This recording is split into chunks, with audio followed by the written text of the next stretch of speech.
Hey, I'm Dr. Pilet, and I want to talk to you about this stressed families and the concern for the coronavirus. A lot of my clients are calling. I'm getting literally hundreds of phone calls. So let me get this information out for you that I've just gotten from the internet, reliable sources that are in the medical profession. Number one, I want you to be aware that the coronavirus right now is not to such a level that someone down the street, someone down the block, that everybody's got it. There's a lot of hysteria going on. It is a contagious disease, but let's put it this way. If you do have it, you're probably going to have symptoms just like the flu. And I just got that off the internet, if you will, and some of those symptoms are quite easy to cough, fever, tiredness, difficulty breathing, etc. And see your doctor if you have those symptoms. But when we talk about the impact of stress on the family, I'd like you to look at this and just notice that the coronavirus and what's going on, we're all home, the kids are out of school, nobody's working. It can go across days and it may even go across weeks. But while that's impacting us on a viral level, people are out of employment. They're not working, they're not making money. The other thing I'm getting calls for is that I'm home by myself or with the kids, and this is crazy because I'm confined with a lot of folks that I've never been confined with before. And this idea about where is this going? Family confusion. The schools are calling. They're telling us that there won't be any school until the 15th of next month. And then other people are saying, well, wait a second, it's the end of the school year. Why are we having school at all? So there's a lot of family confusion going on between careers, children, and chores. Next, just understand that these demands that are changing daily are continually putting us edge to be an emotional crisis. I like to call this the straw that broke the camel's back. I'm already having a rough week. I needed to make some extra money. Now I'm finding out that people aren't going to work. Now I'm finding out that I can't be around other folks. Now I'm realizing it's the end of the month, I got bills to pay. These things build up, and eventually they can build up high enough to, in fact, we do things that we just don't imagine we would do. You heard me say this before. That was the straw that broke the camel's back. The idea that people do become so overwhelmed with the stress that they start to do things that drink more, smoke more, etc. But let's talk about how does it impact your kids. Understand that you've got to help your children manage this stress. And right now, a lot of parents are worried about keeping them busy. Don't overschedule your children's time. It's important that they relieve some of this energy. Make sure that they're playing. Make sure that they're exercising. Please don't let them stay up late at night watching TV or cartoons or painting. Get them to bed on time, making sure that they get adequate rest. You need to teach your children about understanding their own needs, understanding their need for rest. Understand that when I'm hungry, I just eat what I need to fulfill the caloric requirements of being hungry. When you get stressed out, so do your kids. So understand, know what to do. Know what to do about yourself when you find your voice being raised, when you find yourself getting unnecessarily loud. Identify it, have your partner call back to you and say, hey, look, watch what's happening now. You're getting a little loud, you're a little carried away. Your kids are going to be dealing with frustration, and you got to teach them how to deal with frustration. There's some easy things like card games they can play individually or by themselves, coloring books where they can begin to color. Get them outside where they can do things that enjoy fresh air, enjoy the sunshine. And then finally, the most important thing you can do with your kids is you got to have quality, quiet time. Quiet time. Those times when the TV's off, when things are just settling down, we're just kind of learning to relax. We have to promote that, if you will.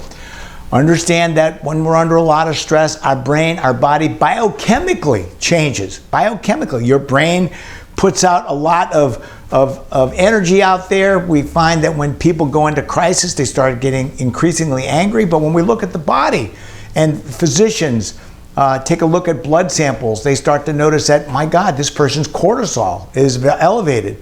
Their dopamine, serotonin, all these things, endorphins are completely out of control. In fact, if you were to take a blood sample from someone that's having these crisis events occur, the person would look at him and say, oh my God, you need some kind of medication.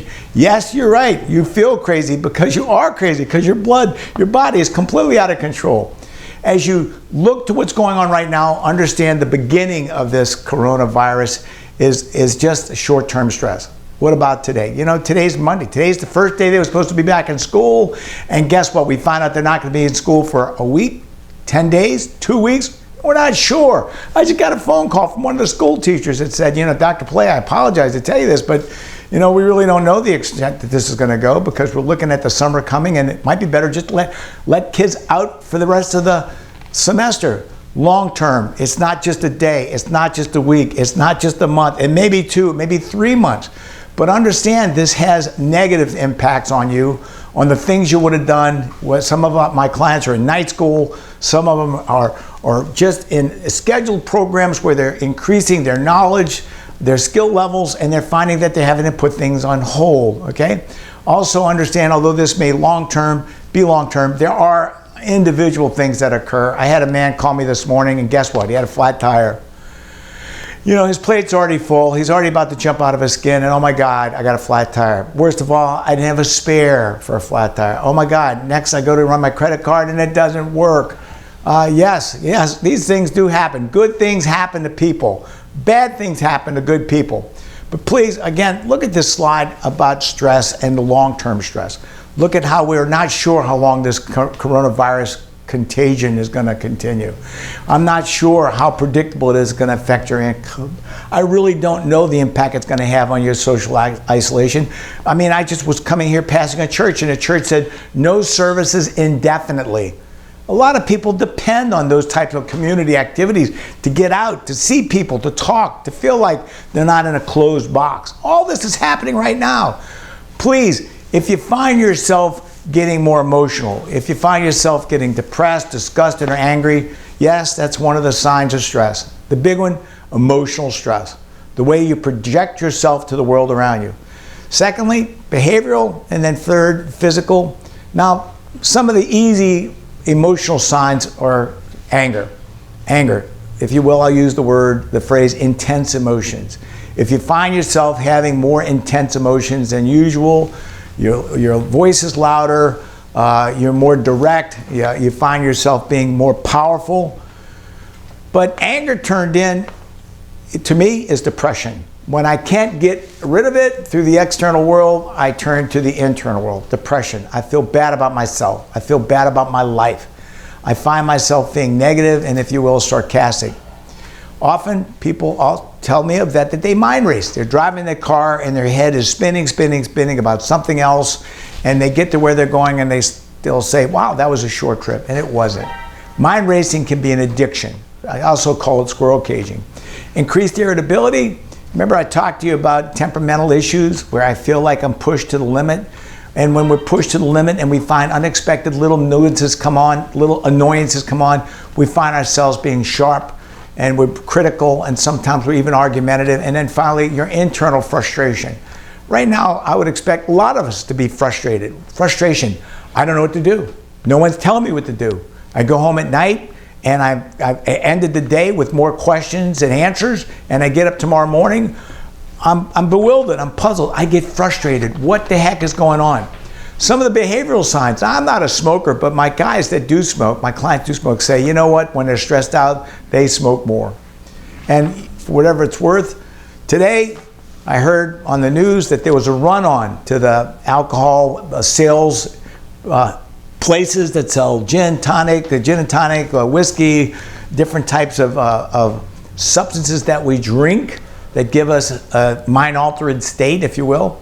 Now, I'm not saying you're alcoholic, and I'm not saying that you're drug addicted, but a lot of people are turning to alcohol to just, ease the stress. When we isolate from the world around us, it is a behavioral sign of stress. And although right now with all the stores going broke, I can tell you, shutting down for business, I can tell you that normally when people are stressed, they do spend more. They isolate, they spend more. Personal hygiene becomes a less important priority. They're not thinking about deodorants. They're not thinking about perfume. They're not thinking about, did I comb my hair? And then finally, the other behavioral sign of stress is just my performance. I just don't perform as well. I don't exercise, and when I do exercise, I'm not at my peak. When I go to the office, I may be working to get products done that are near perfection. Now I just don't care. When we're typing letters, there's misspelled words. We're missing appointments. We're running behind. But you'll see that there's performance problems with performance. And then finally, let me talk to you about what I think you can do. Some stress management tools. You know, the biggest one for me is get out there and exercise. People think of exercise as running track or running 26 miles. Look, the more unfit you are, the easier it is to become aerobic. Yes, you may be overweight, or yes, you might be underweight, but get out there and move those muscles. I read a book a few years ago called Fit or Fat, where he recommended 12 minutes of aerobic exercise. Get your heart rate up to a level that's, you know, proportionate and healthy for you, and then maintain it for 12 minutes. And I have recommended to a lot of my clients who've always thought that exercise means I've got to be out there for an hour or two. And once they find out they get out there for 15 minutes, a breath of fresh air, they put on exercise clothes, they walk at an aerobic level, they do something that gets their heart rate up, they feel unbelievably better just for something so small. Learn to prioritize. When you get up in the morning, make a list of things to do and do the things that are the most important things to do first. A lot of folks, they just start moving through their list and they don't prioritize. When you prioritize, you get the bigger bang for the buck. You get the most done early and the least done late, and that's just the way it has to do with relating to your energy level. Balance work and recreation. I work with a lot of workaholics that take no recreation. Look, the purpose of work is, and if you will, the answer I'm looking for, the purpose of work is to pay the bills so I can enjoy life. You know, recreation, enjoying life. You work to pay the bills to enjoy life. Finally, there's two last things I want to talk to you about. One is develop good eating habits. Please understand your body, your emotions are a reflection to what you eat, chew, swallow. So, you know, salads, vegetables, good protein, low in fat, low in cholesterol. Stay away from a lot of high caffeinated things that ultimately affect your sleep. I've had so many clients tell me they can't sleep, and when they begin to balance their appetite, stop eating past 8 o'clock, don't eat past 8 o'clock, eliminate sugars and other caffeinated products, and all of a sudden they find themselves able to fall asleep when in fact they couldn't before. And then finally, my last idea for stress management tools is talk to someone if you've got something that's bothering you. Release that energy. Release those problems that right now are barricades to your life. And by talking to someone and ventilating to someone, you'll be surprised. 80% of the time when talking to someone, they'll help you to feel better because if nothing else, they can give you a pat in the back and say, way to go. Or something else might even happen that's even better, which is they make suggestions to you to help you modify or try something new and different that eliminates all that stress in your life. Again, I'm Dr. Pilet. Please, let's take a look at what we're doing, the idea of the coronavirus, some of the ways that we talk to people, some of the ways we come in contact with people.